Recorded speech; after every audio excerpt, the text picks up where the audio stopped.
Miracle leaf wụ postnatal care. Ọ na-agwọ ọrịa dị iche iche.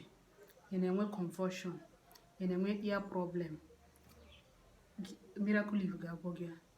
Ịwụ nwoke na-atụmafụ nwaanyị ime, na-erile m miracle leaf. A na-eji ya esi ofe, a na-eshikwe na eshi gị ṅụọ mmiri ya aṅụ.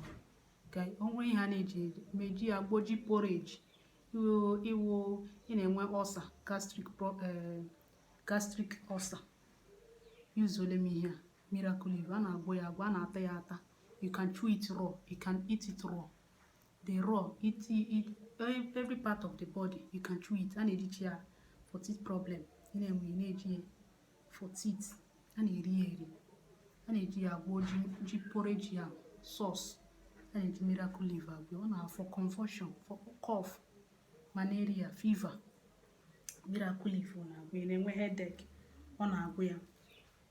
Ị na-enwe headache, ọ na-agwọ ya.